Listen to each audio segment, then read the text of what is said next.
இப்போ தான் ஒரு வாரமாக இளையராஜா ஐயாவுக்காக வீடியோலாம் போடுறேன், வரைஞ்சி கட்டிட்டு வந்து வக்காலத்து வாங்குறேன்.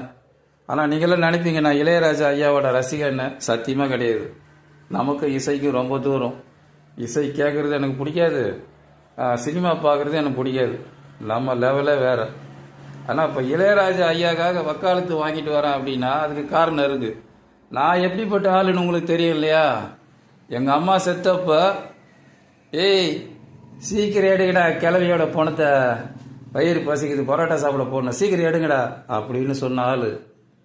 என்ன புரியுதா? அப்படி இருந்த ஆள் அந்த ஒரு பாட்டு வந்து கேட்டு என் மனசை மாற்றிச்சு. அதுக்காக, அந்த பாடல் மேலே உள்ள மரியாதைக்காக இப்போ ஏதோ ஒரு யூடியூப் இருக்கிறதுனால ஒரு 4-5 வீடியோ போட்டிருப்பேன். மித்தபடி அந்த யூடியூப்காரங்க மேலேயும் இல்லை அவங்க வளர்ச்சியிலே எனக்கு வந்து எந்த விதமான பொறாமையெல்லாம் கிடையாது. நமக்கு இளையராஜா சாரெல்லாம் வந்து நான் நேரில் பார்த்தது கூட கிடையாது. அவர் பாடல்கள்லாம் வந்து ரொம்ப கேட்டது கிடையாது. நம்ம டைப்பில் எம்எஸ் விஸ்வநாதன் ஐயாவோட பாடல்கள் தான், அந்த காலத்து பாட்டு தான். இப்போ வந்து அந்த அளவுக்கு இசை கேட்குறதுக்கு நேரமும் இல்லை, நிற்க நேரமும் இல்லை. நான் எப்படி டைப்புனா, ஒன்று வேலை மேலே இரு, இல்லை போதை மேலே இரு, அப்படிப்பட்ட ஆள் தான் நான். ஒன்று வேலையில் இருப்பேன், இல்லைன்னா போதையில் இருப்பேன். வேலையில் இருக்கிறத காட்டிலும் போதையில் இருந்தது தான் அதிகம். சிகரெட்டு ஒரு நாளைக்கு 2 பாக்கெட்டு 3 பாக்கெட்டு, அதுக்கு பார்த்தீங்க அப்படின்னா 60-180 ரூபா கிட்ட செலவு பண்ணுவேன். அப்புறம் குவார்ட்ரு அடிக்கிறதுனா எப்படியோ 150 ரூபா 160 ரூபா. அப்புறம் சைடிஸு சோடா கீடா எல்லாம் சேர்ந்து ஒரு நாளைக்கு 400-500 ரூபா ஆகும். இப்படி தான் நம்ம டைப். இத்தனை வருஷம் நான் அப்படி தான் இருந்திருக்கேன். ஆனால் இப்போ ராஜா ஐயாவோட, இளையராஜா ஐயாவோட அந்த ஒரு பாடல், ஏதாவது ஒரு 3-4 மாதத்துக்கு முன்னாடி கேட்டது தான். நான் ரொம்ப கேட்டதில்லை, பாட்டெல்லாம் கேட்குறது அளவுக்கு நமக்கு நேரமும் இல்லை, அந்த அளவுக்கு மூளையும் கிடையாது. இசை ரசிக்கிறதுக்கெல்லாம் நமக்கு மூளை கிடையாது. அந்த ஒரு பாட்டு லாரியில் போகும்போது அந்த பாட்டை கேட்கும்போது, ஐயோ நம்ம அம்மாவுக்கு செய்ய வேண்டிய கடமைகள்லாம் செய்யாமல் விட்டுட்டோமே அப்படின்னு ரொம்ப வருத்தப்பட்டு என்ன பிரயோஜனம்? எல்லாம் வந்து கறிக்கட்டியே ஆக்கி தண்ணியில் கரைச்சாச்சு. இனிமேல் போய் அம்மாவோட எலும்பை கூட தேடி கண்டுபிடிக்க முடியாது. போனேன், அந்த எலும்பு வந்து இந்த சாம்பில் கரைச்ச இடத்துக்கெல்லாம் நான் போய் பார்த்தேன். போய் பார்த்து நின்று வருத்தப்பட்டதோடு சரி. ஆனால் வந்து திரும்ப எங்கே கிடைக்கும்? அந்த சடங்கு கூட சரியாக செய்யலை. மொட்டையே அடிக்கலைன்னா பார்த்துக்கோங்களேன். மொட்டை அடிக்க தான், யோ மொட்டைலாம் அடிக்காதியா, இங்கே வந்து நின்னதே பெருசு, நீனும் மொட்டை அடிக்க சொல்கிற. மொட்டை அடிச்சுட்டு யார் அசிங்கமாக அலையிறது? போயா வேலையை பார்த்துக்கிட்டு. அவன் வயசானா சாக போகிறான், இதுக்கு இல்லாமல் போயிட்டு அப்படின்னு வந்து வெட்டியாங்கிட்ட சண்டை போட்ட ஆள். அப்படிப்பட்ட ஆள். அதை வருஷம் வர திதி கூட வந்து சரியாக பண்ண மாட்டேன். என் தம்பி தான் என்ன ஞாபகப்படுத்தான், அம்மா தான் இன்னைக்கு வந்து அம்மாவோட திதி, இன்னைக்கு ஏதாவது ஒரு புடவை விட வாங்கி, ஏய் போட வேலையை பார்த்துக்கிட்டு, அவன் என்ன டென்ஷனில் இருக்கிறான், செத்து போயிட்டா புடவை எடுத்தா மட்டும் கிளவின கட்டிக்கினா தெரிய பூரா, எங்கேயோ மேலே இருக்கிறா, போட வேலையை பார்த்துக்கிட்டு, இருக்கிறவன் ட்ரெஸ் இல்லாமல் அழிஞ்சு நிற்கிறான், செத்தவளுக்கு போய் புடவை வாங்கி கொடு, ஜாக்கெட்டை வாங்கி கொடுன்னு அப்படி சொன்னால். அந்த ஒரு பாட்டு கேட்டதுனால இப்போ வந்து திரும்ப வந்து அம்மா உயிரோட வரப்போகிறதில்ல.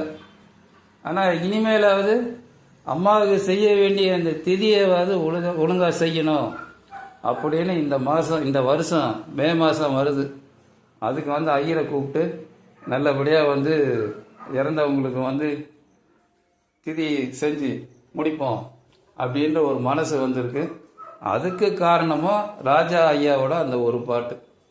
நான் வந்து ராஜா ஐயாவோட ரசிகனும் கிடையாது, அவரோட பாடல்கள் வந்து ரொம்ப கேட்டது கிடையாது. அவர் கேட்டப்போ 7,000 போட்டிருக்காரு, 8,000 பாட்டெல்லாம் இசையமைச்சிருக்காரு அப்படின்னு சொல்கிறாங்க.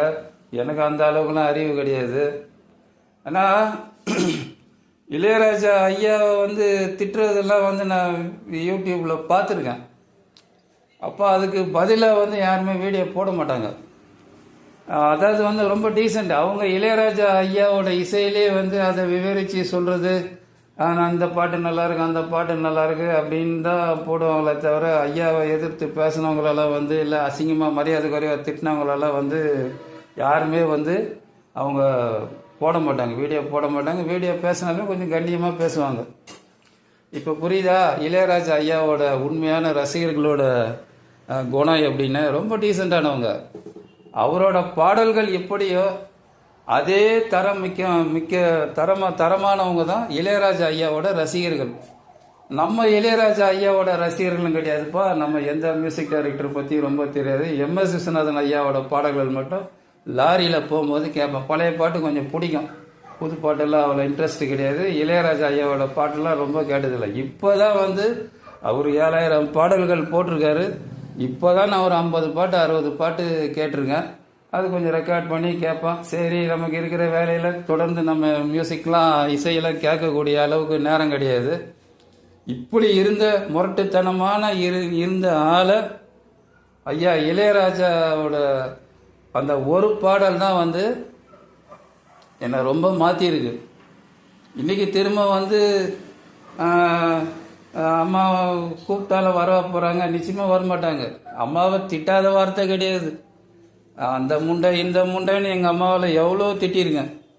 ஆனால் இன்னைக்கு வருத்தப்படுறேன். இப்போ இளையராஜா ஐயா அவங்க அம்மா மேலே ரொம்ப மரியாதை வச்சிருக்காரு. ஏன் புரட்சி தலைவர் ஐயா கூட அவங்க அம்மா மேலே ரொம்ப மரியாதை வச்சிருக்காருன்னா நான் கேள்விப்பட்டிருக்கேன். ஆனால் நம்ம அம்மா இவ்வளோ மோசமாக திட்டிருக்கிறோமே, என்ன ஒன்று நமக்கு செய்ய வேண்டியது செய்யலை, பணங்கள்லாம் கொடுக்கல, சின்ன வயசில் நல்லா படிக்க வைக்கல, அவங்க பாட்டுக்கு இருந்துட்டாங்க. அந்த ஒரு கோபம், அதனால் அம்மா சகட்டு மணிக்கு திட்டுவேன். அப்படி இருந்தாலும் இன்னைக்கு அந்த இளையராஜா ஐயாவோட ஒரு பாடல் மாற்றிருக்கு. இப்போ யாரையுமே நம்ம திட்டுறதில்லை.